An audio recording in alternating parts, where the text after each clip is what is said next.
છેલ્લે આપણે વાત કરી લિપિડના જે બંધારણીય ઘટકો હોય છે તેમાં મોટાભાગે આલ્કોહોલ અને ફેટી એસિડ આવા બે ઘટકો એમાં આવેલા હોય છે.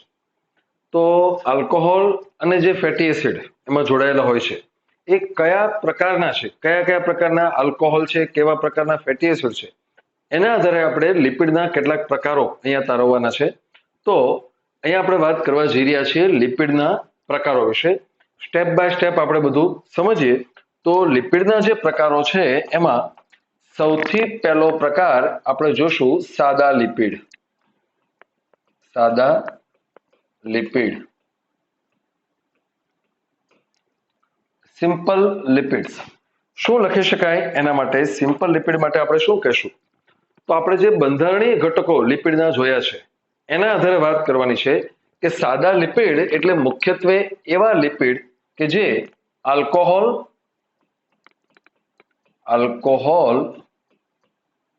વત્તા ફેટી એસિડ ધરાવે છે. ઓકે, તો તમને એમ થવું જોઈએ કે સાહેબ ગઈકાલે તમે એમ કહેતા હતા કે લિપિડમાં બે આવેલું હોય, એ જ બે વસ્તુ નામ લખ્યા છે, આલ્કોહોલ અને ફેટી એસિડ. પણ યાદ રાખો કે આ ઉપરાંત બીજા કેટલાક લિપિડ છે કે જે આના કરતા થોડા જુદા પડે છે. એટલે પહેલા આપણે જે પ્રકાર ભણીએ છીએ ખાસ સમજો કે લિપિડના મેઇન બે બંધારણીય ઘટકો આલ્કોહોલ અને ફેટી એસિડ. એના આધારે તમારે એ જોવાનું છે કે સાદા લિપિડ એટલે શું? તો કે આ બે વસ્તુ હોય. કોણ કોણ?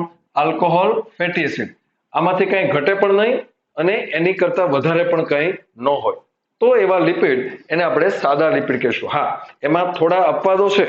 બીજા કેટલાક સાદા લિપિડ છે કે જેમાં દાખલા તરીકે ફેટી એસિડ નથી, એની વાત આપણે પછી કરીશું. પણ અહીંયા આપણે જોવાનું છે કે આવા આલ્કોહોલ જે છે એ અને આવા ફેટી એસિડ એના આધારે એ કેવી રીતે આગળ વર્ગીકૃત થાય છે એ સમજીએ. તો આલ્કોહોલ અને ફેટી એસિડ આ બે ઘટકો ધરાવતા જે હોય છે લિપિડ એને આપણે નામ આપીએ છીએ સાદા લિપિડ. એની અંદર આપણે વાત કરીએ તો સાદા લિપિડમાં પણ એનો પહેલો પ્રકાર જે છે એ છે મીણ, કે જેને આપણે વેક્સ તરીકે ઓળખીએ છીએ. મીણ એટલે વેક્સ. કેવી રીતે બને છે મીણ એ સમજીએ. તો જોજો, ઉપર લખ્યું છે એની જેમ એમાં આલ્કોહોલ અને ફેટી એસિડ તો છે જ, પણ અહીંયા આપણે જોવાનું છે કે આલ્કોહોલ જે હોય છે એ આ છે મોનો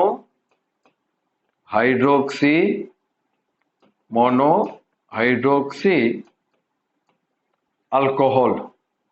મોનો હાઇડ્રોક્સી આલ્કોહોલ ની સાથે, અહીંયા આપણે લખીએ એની સાથે ખાસ સામાન્ય રીતે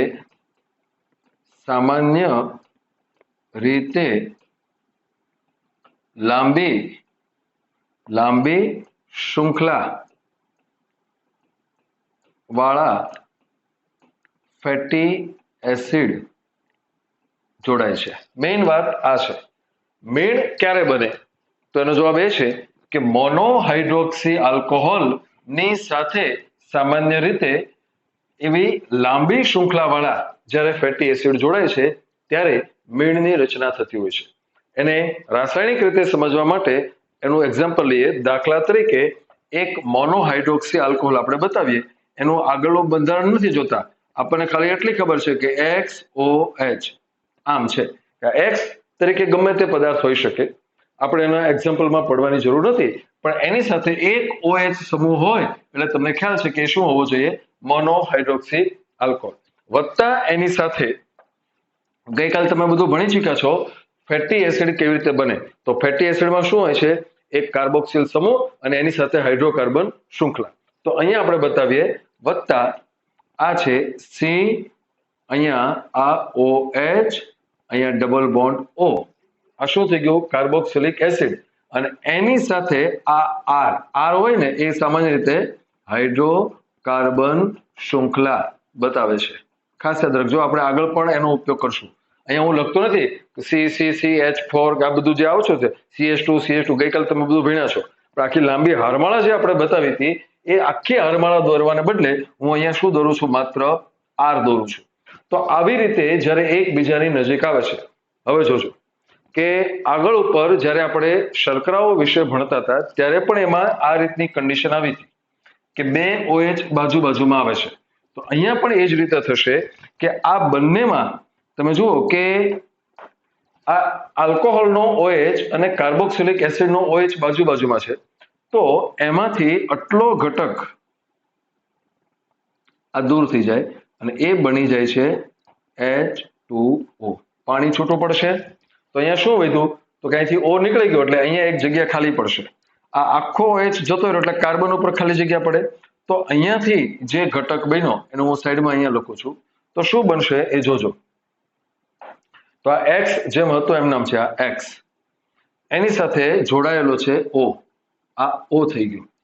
X ની સાથે શું જોડાયેલો છે O. અહીંથી જ હું લખું છું આમ. તો આ બાજુ આ જે આખી રચના હતી એમાં આ કાર્બન એમ નામ છે. આ કાર્બન છે. આ કાર્બન આ છે એની સાથે ડબલ બોન્ડ O એટલે આ ઓક્સિજન અને એની સાથે જોડાયેલો છે આ R. તો હવે તમે જુઓ કે આ O અને C એની વચ્ચે અહીંયા નવો બંધ બને છે. આ બંધ બન્યો એટલે હવે જે સ્ટ્રક્ચર બન્યું એ આ આખું થઈ ગયું અને એ બની ગયું મીડ. જો આ મોનોહાઇડ્રોક્સી આલ્કોહોલ ના તો અહીંયા જે બંધ બને છે એટલે આટલો જે ભાગ બની ગયો આ શું બન્યું આ મીડ બની ગયું. અને અહીંયા જે બંધ બને છે એને એસ્ટર બંધ તરીકે ઓળખવામાં આવે છે. આ જે બંધ બન્યો એનું નામ શું આપીએ છીએ આપણે એસ્ટર બંધ. કોની કોની વચ્ચે બન્યો O અને C વચ્ચે.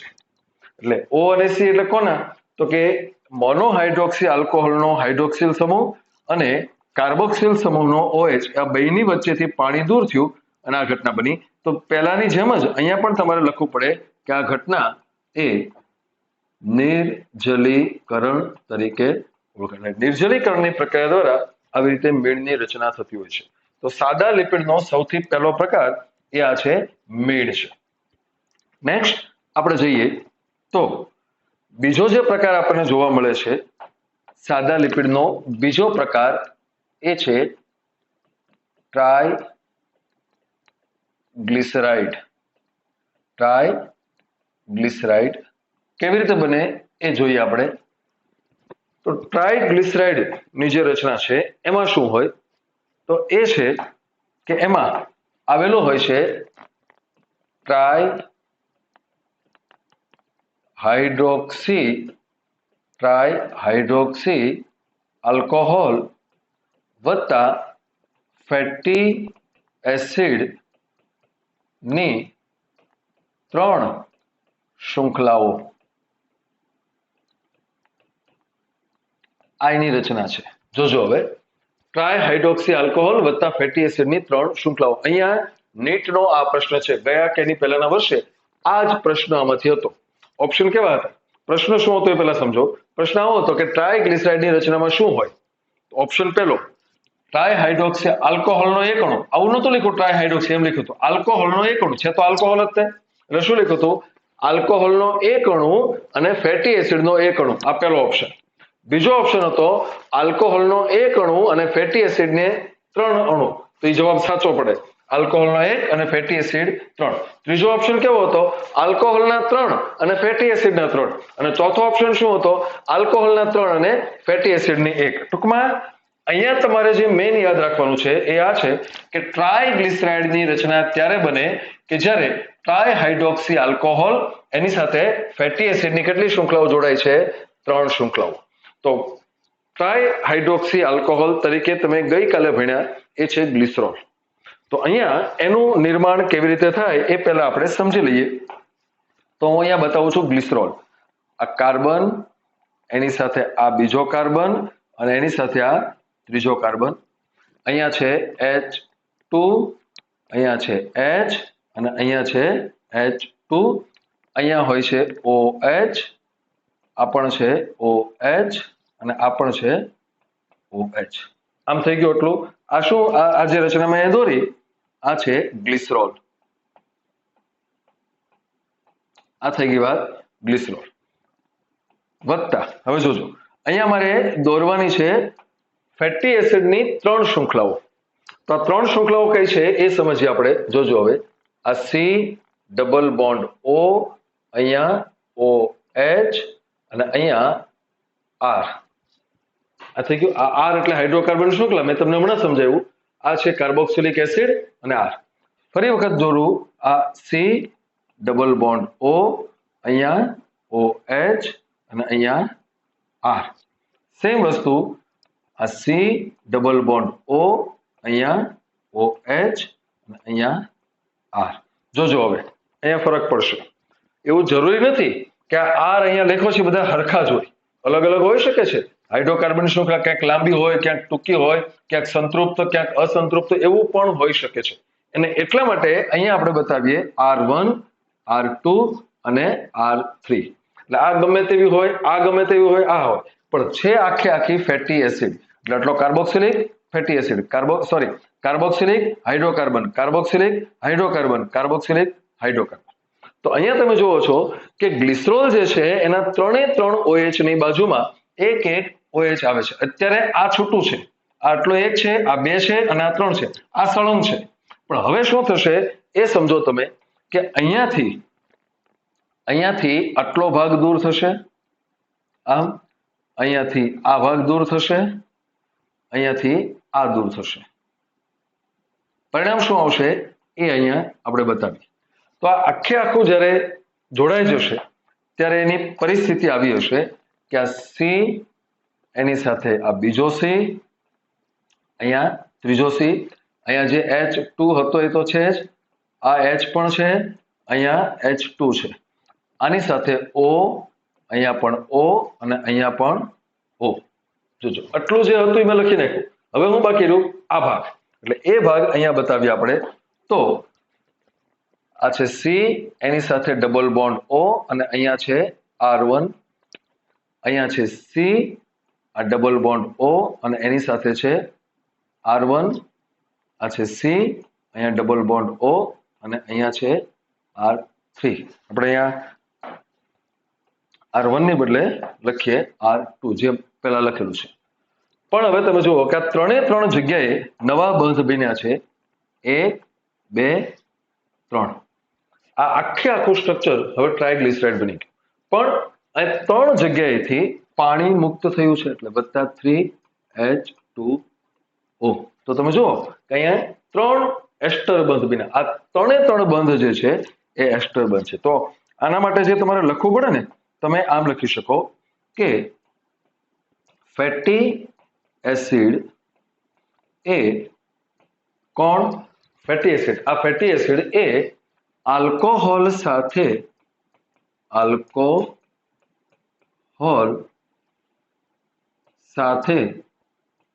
અહીંયા શબ્દ આપણે અલગથી લખીએ, સાથે એસ્ટરીકૃત થયેલા હોય છે. એસ્ટરીકૃત એટલે શું? તો કે એની વચ્ચે એસ્ટર બંધ બનેલો છે. એસ્ટર બંધ બનેલો છે એટલે એને આપણે નામ આપીએ છીએ કે આ એસ્ટર. પણ અહીંયા જે છે ને આ 1, 2 અને આ 3, એ 3 એસ્ટર બંધ છે. હવે આ આખું સ્ટ્રક્ચર એક કોમન થઈ ગયું. તો આ હતો ગ્લિસરોલ, એની સાથે 3 ફેટી એસિડની શૃંખલાઓ. તો આખો જે પદાર્થ હવે બની ગયો, આ આખો સળંગ, એ બની ગયો છે ટ્રાઇગ્લિસરાઇડ. તો ટ્રાઇગ્લિસરાઇડની રચના અહીંયા આપણે જે જોઈએ છીએ એ મુજબ એની અંદર આલ્કોહોલનો એક અણુ આવેલો છે અને ફેટી એસિડની 3 શૃંખલાઓ આવેલી છે. હજુ આપણે વાત ટ્રાઇગ્લિસરાઇડની ચાલુ છે, તો એની અંદર આપણે લખીએ એના પ્રકારો. તો એ છે B1. તો B1 માટે આપણે લખીએ સૌથી પહેલા તેલ, ઓઇલ્સ. તો આ પણ એક પ્રકારના લિપિડ છે. શું જોશો એના માટે? તો સમજો કે ઓઇલ એટલે એવા ઘટકો છે કે જેનું સામાન્ય રીતે એની અંદર નીચું ગલન બિંદુ ધરાવે છે. એનું ગલન બિંદુ કેવું હોય છે? એકદમ નીચું છે. ગલન બિંદુ નીચું એટલે શું? તો કે એ એવા ઘટકો છે કે જેને ઠરી જવા માટે બહુ ઓછું તાપમાન હોય તો જ એ ઠંડા પડે છે. એટલે કે આ એવા છે કે જે મોટા ભાગે શિયાળામાં પણ પ્રવાહી સ્વરૂપે જોવા મળે છે. પ્રવાહી સ્વરૂપે જોવા મળે. બીજી લાક્ષણિકતા એની શું લખવાની છે આપણે? તો કે આ એવા છે કે જેમાં મોટા ભાગે મોટા ભાગે સંતૃપ્ત ફેટી એસિડ ધરાવતા હોય છે. સંતૃપ્ત ફેટી એસિડ ધરાવે છે. તો તેલ જે હોય છે એ આવા છે. એનું એક્ઝામ્પલ આપણે જોઈએ તો તલનું તેલ અથવા મગફળીનું તેલ, આ બધા જે છે એ આવા તેલના ઉદાહરણો છે. બીજું આપણે લખીએ B2 ટ્રાઇગ્લિસરાઇડનો બીજો જે વિભાગ છે એ છે ચરબી. જેને આપણે ફેટ તરીકે ઓળખીએ છીએ, ચરબી છે. તો એના વિશે લખીએ કે આ જે ચરબી છે આના કરતા ઊંધું શું થશે જોજો કે અહીંયા શું છે, નીચું ગલન બિંદુ છે તો અહીંયા આવશે કે એમનું પ્રમાણમાં ઊંચું ગલન બિંદુ ધરાવે છે. પરિણામ શું થાય કે થોડુંક તાપમાન ઓછું થાય તો એ તરત ઘન સ્વરૂપે થઈ જાય છે. એટલે કે સામાન્ય રીતે એ ઘન સ્વરૂપે જોવા મળે છે. તો બીજી બાજુ એની અંદર જોવા મળે છે કે મોટા ભાગે અસંતૃપ્ત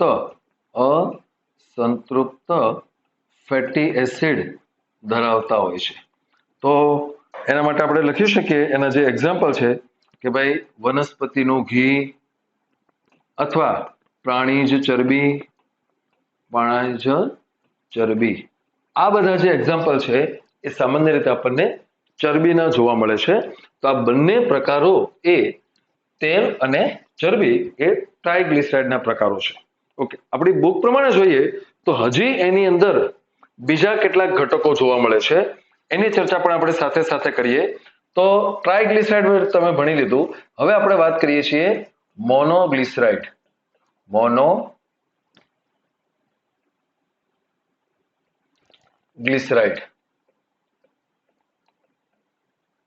મોનોગ્લિસરાઇડ કેવી રીતે બને છે એ સમજીએ. તો મોનોગ્લિસરાઇડની જે રચના છે એમાં ગ્લિસરોલ વત્તા એક ફેટી એસિડ શૃંખલા જોવા મળે છે. ગ્લિસરોલ તો છે પણ એની સાથે ફેટી એસિડની શૃંખલા માત્ર એક જ છે. કેવી રીતે એ સમજીએ. તો આની પહેલાની જે આકૃતિ આપણે દોરી એની અંદર અહીંયા આપણે આ ગ્લિસરોલ બતાવેલો છે. હું ટ્રાય કરું થોડીક, આવે તો ઠીક છે, આપણે બીજું દોરી નાખશું. તો જુઓ અહીંયા કે આ જે ગ્લિસરોલ છે એમાં બધું કાઢી નાખીએ. આ ગ્લિસરોલ છે. હવે એની સાથે માત્ર ને માત્ર એક જ ફેટી એસિડની શૃંખલા જોડાયેલી હોય. તો હું બંધ બનાવતા હવે તમને આવડી ગયું છે એટલે હું સીધું આમ બતાવી દઉં છું કે આ H અહીંયા નથી, એની સાથે અહીંયા C ડબલ બોન્ડ O અને અહીંયા R. જુઓ આ છે એક ફેટી એસિડની શૃંખલા. આ આખો છે પણ એમાં એક જ ફેટી એસિડ હોવાને કારણે એને નામ આપવામાં આવે છે મોનોગ્લિસરાઇડ. જોજો ગ્લિસરોલ તો છે પણ એની સાથે ફેટી એસિડ માત્ર એક છે. આવી જ રીતે જોવા મળે છે ડાયગ્લિસરાઇડ.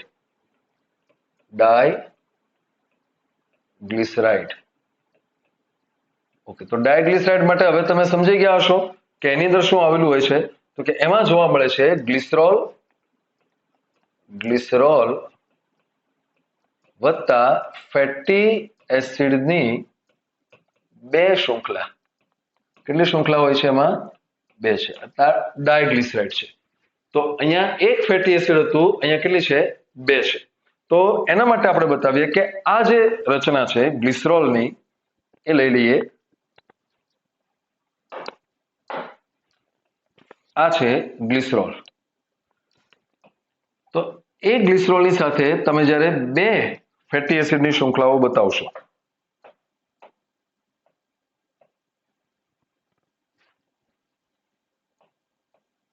આ ગ્લિસરોલ છે, અહીંયા પણ આવી રીતે લખીએ, આ ગ્લિસરોલ છે. તો એની સાથે હવે આપણે બતાવીએ, ધારો કે અહીંથી પણ કાઢી નાખીએ, અને આ છે સી ડબલ બોન્ડ ઓ, અહીંયા R1, આની સાથે સી ડબલ બોન્ડ ઓ અને અહીંયા R2. જો તો ગ્લિસરોલ એ જ છે અને એની સાથે ફેટી એસિડની બે શૃંખલાઓ, આ બની જાય છે ડાયગ્લિસરાઇડ. તો મોનોગ્લિસરાઇડ અને ડાયગ્લિસરાઇડ આવી રીતે એ બીજા બે પ્રકારો પણ આપણને જોવા મળે છે. તો ટ્રાયગ્લિસરાઇડ એ મુખ્ય ઘટક છે, એના પેટા પ્રકારો તરીકે આપણને એ જોવા મળે છે. તો ફરી વખત જોજો, સાદા લિપિડની વાત આપણે કરતા હતા, તો સાદા લિપિડના બે પ્રકારો મેળ અને ટ્રાયગ્લિસરાઇડ. ટ્રાયગ્લિસરાઇડના બે પ્રકારો તેલ અને ચરબી. હવે આપણે નેક્સ્ટ જઈએ છીએ. જો ફરી વખત તમને સમજાવું, અહીંયા આપણે જે વાત કરી છે લિપિડના પ્રકારો, એમાં પહેલો પ્રકાર કયો જોયો આપણે? સાદા લિપિડ. હવે આની સામે બીજો પ્રકાર આપણે જોવાનો છે, એ છે અહીંયા આપણે જોઈએ છે નંબર 2, એ છે જો સાદા લિપિડમાં ફરી વખત યાદ રાખજો, તમને કહેવામાં આવ્યું હતું કે સાદા લિપિડ એટલે આલ્કોહોલ વત્તા ફેટી એસિડ. હવે જોજો, અહીંયા આપણે નામ લખીએ છીએ જટિલ લિપિડ. જટિલ લિપિડ શું છે એ સમજીએ. તો જટિલ લિપિડ એટલે શું? તો કે એમાં હોય છે આલ્કોહોલ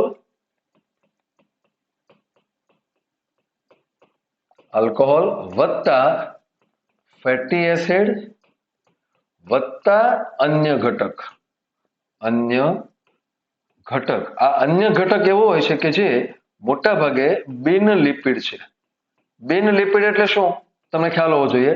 તો કે સામાન્ય રીતે લિપિડમાં શું જોવા મળે? તો કે આલ્કોહોલ અને ફેટી એસિડ. પણ જ્યારે આલ્કોહોલ અને ફેટી એસિડ સિવાયનો કોઈ ઘટક જોડાય તો એને આપણે નામ આપીએ છીએ બિન લિપિડ. તો કેવી રીતે હોય છે એ સમજીએ. પણ અહીંયા તમે જુઓ કે આ બે ઘટક, આ આલ્કોહોલ અને ફેટી એસિડ, આ શું હોય છે? તો કે સાદા લિપિડ. એનો અર્થ એમ થાય કે જ્યારે લિપિડ એટલે કે સાદા લિપિડ સાથે બીજો કોઈ ઘટક જોડાય તો એ શું બની જાય છે? જટિલ લિપિડ. સમજાય છે આ વસ્તુ? આ બે ઘટક એટલે શું થઈ ગયું? સાદા લિપિડ. એની સાથે શું જોડાણું? અન્ય ઘટક. તો ઓલામાં શું હતું? બે જ ઘટકો હતા, આલ્કોહોલ અને ફેટી એસિડ. અહીંયા ત્રણ વસ્તુ છે, આલ્કોહોલ, ફેટી એસિડ અને અન્ય ઘટક. તો એના એક્ઝામ્પલ તરીકે આપણે લખીએ તો લિપિડ વત્તા ફોસ્ફેટ બરાબર બની જાય છે ફોસ્ફોલિપિડ. શું બની ગયું? ફોસ્ફોલિપિડ. તો આ ફોસ્ફોલિપિડ જે છે એ આવો પદાર્થ છે, અને એ એવો પદાર્થ છે કે જેની અંદર લિપિડની સાથે ફોસ્ફરસ જોઈન્ટ થયેલો હોય છે. એટલે ખાસ યાદ રાખજો કે ફોસ્ફોલિપિડ જે હોય છે એ આવા લિપિડની સાથે ફોસ્ફેટ જોડાવાથી બનતા હોય છે. અહીંયા આપણે વાત કરીએ તો એની સાથે સમજો કે આવા જે ઘટક છે એમાંથી એક ઘટક એ છે લેસિથિન. તમને યાદ હશે આપણે જ્યારે 8મા ચેપ્ટરમાં કોષરસ પટલ વિશે વાત કરતા હતા ત્યારે એમાં આવ્યો હતો આ શબ્દ. આ લેસિથિન જે છે એ મારે એકચ્યુઅલી આમ દોરવું પડે, આ રીતે. આ ફોસ્ફોલિપિડનો એક પ્રકાર એ શું છે? લેસિથિન. તો આ લેસિથિન એ પદાર્થ આપણા લિપિડની સાથે અન્ય ઘટકો જોડાવાથી, ફોસ્ફેટ જોડાવાથી બનતો હોય છે. તો તમે ખાસ જુઓ, અહીંયા આ છે.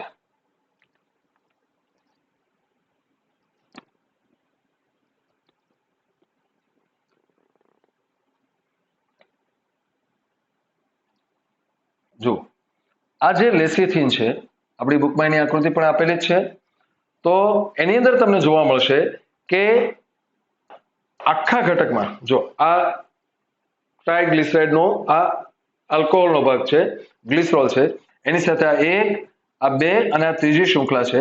પણ આ ત્રીજી શૃંખલામાં તમે જુઓ અહીંયા કે આ ફોસ્ફેટ છે, અહીંયા છે, આ ફોસ્ફર છે. એટલું જ નહીં, પણ અહીંયા નાઇટ્રોજન પણ છે. જોજો અહીંયા. એટલે આખી શૃંખલા કેટલી જટિલ બને છે કે અહીંયા આ PO4 ફોસ્ફેટ છે, એની સાથે પાછો પેલા મિથાઇલ ઇથાઇલ સમૂહ આવેલા છે, અને અહીંયા પાછો આ નાઇટ્રોજન છે. એક વખત આવો પણ પ્રશ્ન પૂછાણો હતો કે નીચેનામાંથી કયો લિપિડ નાઇટ્રોજન યુક્ત છે? તો ફોસ્ફરસ યુક્ત છે, હારવારી શું ધરાવે છે? નાઇટ્રોજન પણ ધરાવે છે. એટલે લેસિથિન જે છે એ આવો નાઇટ્રોજન અને ફોસ્ફેટ બંને ધરાવતો હોય એવો લિપિડ છે, એટલે એને આપણે શેમાં લઈએ છીએ? જટિલ લિપિડની અંદર. એ જ ઉપરાંત બીજો એક ઘટક અહીંયા આપણે લઈએ, એ છે સ્ફિંગોમાયેલિન. આ પણ આવો જ એક ફોસ્ફોલિપિડ છે. કયો ઘટક છે? સ્ફિંગોમાયેલિન. આ એવો પદાર્થ છે કે જે ચેતા કોષોના અક્ષતંતુ ફરતે મજ્જાપડ બનાવે છે. તમે નાના ધોરણમાં કદાચ ચેતાકોષો વિશે થોડું ભણ્યા હશો. આપણે આગળ ભણવાનું છે, માત્ર અહીંયા થોડીક અમસ્તી માહિતી તમને આપું કે આપણા જે ચેતાકોષો હોય છે એ આવા હોય છે. અહીંયા લાંબી શૃંખલા હોય છે આ રીતે, અને એનો પાછળનો ભાગ આ રીતે હોય છે, આમ છે. તો એની ફરતે અહીંયા આખું એક પડ બનેલું હોય છે, આમ. આ પડ ત્રુટક હોય છે, પણ અત્યારે હું માત્ર તમને સમજાવવા માટે બતાવું છું કે એની ફરતે આવું પડ છે, ઇન્સ્યુલિનનું કામ કરે. આની અંદર ઉર્મિવેગનું વહન થતું હોય ત્યારે ઉર્મિવેગ વાયરમાંથી, કેમ તારમાંથી ઇલેક્ટ્રિસિટી બહાર ન નીકળે છે, પેલું પ્લાસ્ટિકનું પડ હોય એની જેવું પડ અહીંયા લગાડેલું છે. તો આ જે મજ્જા પડ છે એની રચનામાં આ સ્ફિંગોમાયેલિન આવેલું હોય છે, અને સ્ફિંગોમાયેલિન પણ એક પ્રકારનું શું હોય છે? ફોસ્ફોલિપિડ હોય છે. તો આવા બધા લિપિડ એ જટિલ લિપિડ તરીકે ઓળખાય છે. એ ઉપરાંત એક બીજું એક્ઝામ્પલ અહીંયા હારવાર કેટલાક લઈ લઈએ આપણે. જોજો, હું અહીંયા સાઈડમાં લખું છું કે લિપિડ વત્તા કાર્બોદિત પદાર્થ બરાબર કાર્બોદિત, જે આપણે આગળ શર્કરાઓ વિશે બધું ભણી ગયા છે એ છે. તો જ્યારે આ બંધ થાય છે ત્યારે એને કહેવામાં આવે છે ગ્લાયકોલિપિડ. શું કહેશો એને આપણે? ગ્લાયકો. કારણ કે આ ગ્લાયકો શબ્દ છે ને કાર્બોદિત માટે વપરાય છે, ગ્લાયકોજન ઉપરથી લેવામાં આવે છે. લિપિડ વત્તા કાર્બોદિત બરાબર ગ્લાયકોલિપિડ. એ ઉપરાંત બીજા પણ તમે લખી શકો છો. અહીંયા હું લખું કે લિપિડ વત્તા પ્રોટીન બરાબર લિપોપ્રોટીન. તો આવા પણ પ્રોટીન જોવા મળે છે. અહીંયા જો લિપિડ અને પ્રોટીન બે ભેગું થઈ ગયું, અહીંયા કાર્બોદિત અને પ્રોટીન ભેગું થઈ ગયું છે. તો આવા બધા જે પ્રકારના લિપિડ હોય છે એને આપણે નામ આપીએ છીએ જટિલ લિપિડ. ઓકે, નેક્સ્ટ જઈએ આપણે.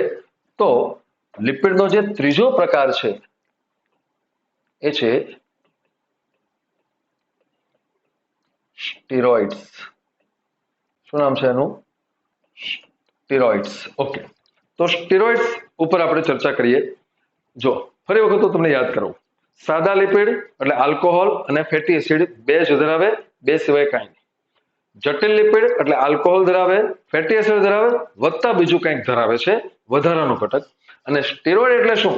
તો કે આલ્કોહોલ જ ધરાવે છે, ફેટી એસિડ નહીં. તો અહીંયા આપણે એ જોવાનું છે કે આવા જે લિપિડ્સ હોય છે એની અંદર આપણે એનું ડિસ્કશન લખી નાખીએ કે માત્ર આલ્કોહોલ ધરાવે છે, એની અંદર ફેટી એસિડ નો અભાવ હોય. ફેટી એસિડ એની અંદર જોવા મળતા નથી. આ જે હોય છે ને એનું સૌથી સામાન્ય એકદમ સાદું ઉદાહરણ, એકદમ સાદા જે છે ઉદાહરણ એ છે ગ્લિસરોલ. જો હજી સુધી આપણે ગ્લિસરોલની બધી ચર્ચા ચાલુ જ હતી. તો અહીંયા એ જોવાનું છે કે ગ્લિસરોલ જ્યારે ફેટી એસિડ સાથે જોડાય ત્યારે તો એ લિપિડ બને છે, પણ ગ્લિસરોલ પોતે પણ એક સાદામાં સાદો લિપિડ છે, અને એ સ્ટીરોઇડ પ્રકારનો લિપિડ છે. એનું વર્ણન બીજું આપણે કરવાનું છે અહીંયા, પણ અત્યારે આપણે જોઈએ કે માત્ર આલ્કોહોલ ધરાવે. તમને ખ્યાલ હોવો જોઈએ કે આલ્કોહોલ એટલે કેવું સમૂહ? OH સમૂહ. તો હવે એની અંદર જોઈએ આપણે કે આ જે સ્ટીરોઇડ્સ હોય છે એના પાછળ બે પ્રકારો છે. એનો પહેલો પ્રકાર એ છે સ્ટેરોલ્સ. સ્ટેરોલ્સ એટલે શું? તો કે એ એવા છે, જો આલ્કોહોલ તો છે જ, ખાસ યાદ રાખજો શું છે આલ્કોહોલ, એટલે કે અહીંયા OH સમૂહ જ ધરાવે, OH સમૂહ ધરાવે. OH ઉપરાંત બીજો કોઈ સમૂહ એની અંદર જોવા મળતો નથી. આલ્કોહોલ સિવાય બીજું કંઈ નથી હોતું. તો શું થાય જોજો, સ્ટીરોઇડ માંથી શું લીધું ટી, અને OH એટલે શું થયું આલ્કોહોલ, આલ્કોહોલ સ્વરૂપે જ જોવા મળે છે. એટલે આલ્કોહોલમાં પાછળ ઓલ આવે, સ્ટેરોઇડ માંથી લીધો સ્ટી અને આલ્કોહોલ માંથી ઓલ, એટલે નામ શું બની ગયું સ્ટેરોલ. દાખલા તરીકે તમે જે બહુ સારી રીતે જાણતા હશો એવું એક નામ એ છે કોલેસ્ટેરોલ. કોલેસ્ટેરોલ, કોલેસ્ટેરોલ જે હોય છે અહીંયા બતાવીએ આપણે,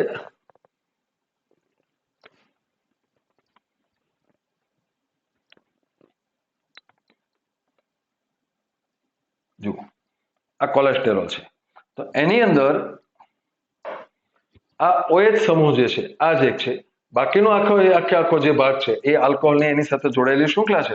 ફેટી એસિડ નથી, હાઇડ્રોકાર્બન શૃંખલા વાળો ભાગ નથી, પણ અહીંયા આ OH સમૂહ ધરાવે છે.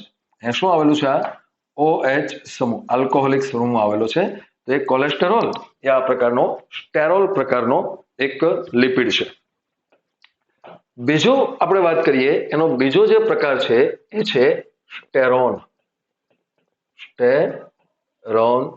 સ્ટેરોન્સ ની વાત કરીએ તો આ એવા છે કે જેમાં જોજો એના નામ ઉપરથી આપણે હમણાં જોશું કે એમાં OH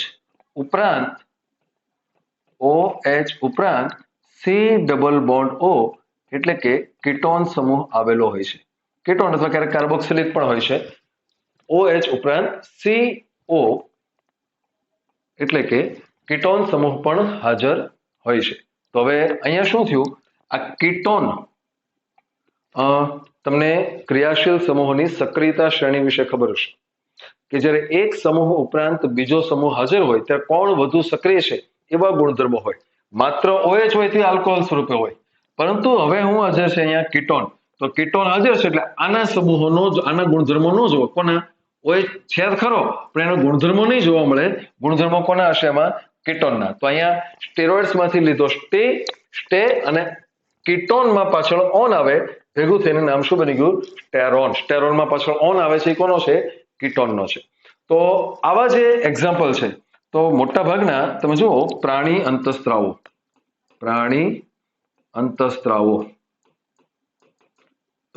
અંતઃસ્ત્રાવો દાખલા તરીકે પ્રોજેસ્ટેરોન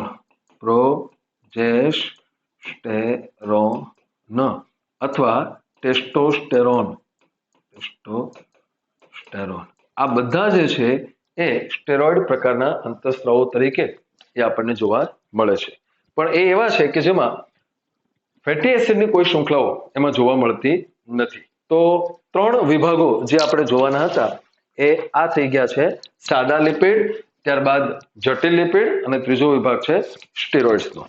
હવે આપણે વાત કરવાની છે કે આપણી બુકની અંદર જે બધું આપેલું છે એ બુક પ્રમાણે જે લિપિડની વાત કરવામાં આવે છે એમાંથી મોટા ભાગનું આવી ગયું છે. અહીંયા જે ટુકડે મેં તમને સ્ટેપ બાય સ્ટેપ સમજાવ્યું છે કે ભાઈ જે લિપિડ હોય છે મોટા ભાગે આલ્કોહોલ હોય, ફેટી એસિડ હોય. ફેટી એસિડમાં શું હોય તો કે કાર્બોક્સિલિક એસિડ હોય અને R સમૂહ આવેલા હોય. આ સમૂહ તરીકે શું હોઈ શકે તો કે હાઇડ્રોકાર્બનની શૃંખલા છે. એ મિથેન પણ હોઈ શકે, એટલે કે મિથાઇલ સમૂહ એટલે કે CH2 હોઈ શકે, C2H5 હોઈ શકે, અથવા વધુ 1 થી 19 કાર્બન સુધીની શૃંખલાઓ હોઈ શકે છે. આપણી બુક પ્રમાણે જો આપણે જોઈએ તો આપણને 2 નામ આપવામાં આવેલા છે. એ 2 નામ એના વિશે આપણે થોડું સમજી લઈએ. તો એક જે આપણને આપવામાં આવેલું છે એ છે પામેટિક એસિડ. આગળ એનું મેં સ્ટ્રક્ચર પણ બતાવ્યું છે, પણ મારે તમને અહીંયા એક વાત સમજાવવાની છે, જોઈએ આપણે પામેટિક એસિડ. તો પામેટિક એસિડ એ એવો છે, જોજો એનું જે વાક્ય લખેલું છે ને એ વાક્ય જ હું તમને સમજાવું કે જેમાં કાર્બોક્સિલ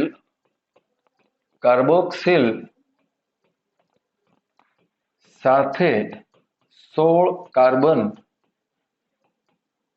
હાજર છે. શું લખો આપણે કાર્બોક્સિલ સાથે 16 સહિત, સાથે એટલે સહિત છે. એનું જે સમીકરણ છે ને એ આપણે આવું લખીએ છીએ. જોજો કોનું સમીકરણ લખું છું? પામેટિક એસિડ. તો પામેટિક એસિડ જે છે એ આ રીતે છે CH3-CH2 એના 14 અને એની સાથે COOH આમ છે. તો તમે જુઓ આ 14 એટલે શું? આ કાર્બન CH2 કેટલી વખત રિપીટ થશે? 14 વખત. એટલે 14 થઈ ગયા, આ 15 અને એક આ 16. હવે પ્રશ્ન કેવો પૂછાય? તો તમને એટલી તો ખબર જ છે કે પામેટિક એસિડ પોતે એક ફેટી એસિડ છે. પ્રશ્ન એવો પૂછાય કે પામેટિક એસિડમાં હાઇડ્રોકાર્બન શૃંખલા કેટલા કાર્બન ધરાવતી હોય છે?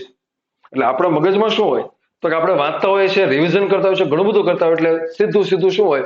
પામેટિક એસિડ 16 કાર્બન, પામેટિક એસિડ 16 કાર્બન, બસ પૂરું થઈ ગયું. પણ શું લખ્યું? કાર્બોક્સિલ સહિત 16 કાર્બન છે. આ કાર્બોક્સિલ સહિત પામેટિક એસિડ એટલે શું? તો કે આપણને એટલી તો ખબર છે કે હાઇડ્રોકાર્બન શૃંખલા વત્તા કાર્બોક્સિલિક એસિડ. એનો અર્થ એમ થાય કે જો કાર્બોક્સિલિક એસિડ સહિત 16 કાર્બન હોય તો એની હાઇડ્રોકાર્બન શૃંખલામાં કેટલા કાર્બન હોય? 15 કાર્બન હોય. એટલે જવાબ આ આવે કે પામેટિક એસિડમાં હાઇડ્રોકાર્બન શૃંખલા કેટલા કાર્બનની હોય? તો કે 15 કાર્બન. એટલે કે અહીંયા આટલો જે ભાગ છે આ ભાગ હાઇડ્રોકાર્બન શૃંખલા છે કે જે 15 કાર્બન ધરાવે છે અને આટલો ભાગ જે છે એ કાર્બોક્સિલિક એસિડ છે. ઓકે, નેક્સ્ટ આપણે બીજી વાત કરીએ તો એ છે એરાકિડોનિક એસિડ. કયો છે? એરાકિડોનિક એસિડ. તો એરાકિડોનિક એસિડ માટે આપણે જોવાનું છે કે એ એવું છે કે જે કાર્બોક્સિલ સાથે 20 કાર્બન ધરાવે છે. કેટલા કાર્બન ધરાવે છે? 20. તો એનું જે સૂત્ર છે એ આ છે C20H32O2. લખી દઉં છું C20H32O2. આ એનું સૂત્ર છે. તો તમે જો હાઇડ્રોજન 32 છે, આ કેટલા છે? 20. હવે તમને એટલે ખબર પડી જાય કે દરેક કાર્બન પોતાની સાથે ઓછામાં ઓછા 2 હાઇડ્રોજન તો ધરાવે છે. તો એક કદાચ 3 ધરાવે છે. તો અહીંયા શું થઈ જાય? જો આનું સમીકરણ તમે તમારી જાતે બનાવશો તો ખ્યાલ આવશે કે આમાં કાર્બનની કમ્પેરિઝનમાં હાઇડ્રોજન ઓછા છે કારણ કે આમાં અસંતૃપ્તતા છે. અહીંયા કેટલીક જગ્યાએ દ્વિબંધ આવેલા હોય છે એટલા માટે એ અસંતૃપ્ત છે, હાઇડ્રોજન ઓછા છે. આ તમે અહીંયા શું થશે જોજો. હું તમને અત્યારે બનાવવાનો પ્રયત્ન કરું. પહેલા હું લખું છું કાર્બન, પછી હાઇડ્રોજન અને પછી ઓક્સિજન. તો શું થશે જોજો. આ કાર્બન 1, પછી અહીંયા 14 અને એક આ 15 એટલે 16 કાર્બન તો થઈ ગયા છે. પછી શું છે? આ 14 દુ 28 ને 3 કેટલા થાય? 28 ને 3 31 ને બીજા 1 એટલે 32 થયા. એક મિનિટ, આ થઈ ગયું. અને આ O2 આનું પણ એ જ થયું છે. હા, જો અહીંયા 16 છે એની સામે 32 છે, બરાબર છે. 16 ની સામે 32 છે. 16 કાર્બન છે એની સામે 32 છે. તો અહીંયા શું છે? 20 કાર્બનની સાથે 32 છે. એનો અર્થ એમ થયો કે બધા જ કાર્બન ઉપર આની જેટલા હાઇડ્રોજન નથી. એટલે કે અહીંયા જે છે એમાં અસંતૃપ્તતા છે. આમાં શું છે? અસંતૃપ્તતા. આમ છે. તો એરાકિડોનિક એસિડની અંદર આપણને અસંતૃપ્ત ફેટી એસિડ ધરાવતા જોવા મળે છે. પણ વાત એમ છે કે જો તમને આનું પૂછાય તો તમારે કેવું પડે કે અહીંયા ટોટલ 20 છે પણ એ શું છે? કાર્બોક્સિલની સાથે. એટલે એરાકિડોનિક એસિડની અંદર જે હાઇડ્રોકાર્બન શૃંખલા આવેલી છે એ 19 કાર્બન ધરાવતી હોય છે. એટલે આવી રીતે આપણને લિપિડની બધી બાબતો જોવા મળે છે. અહીંયા આપણો આ લિપિડનો વિભાગ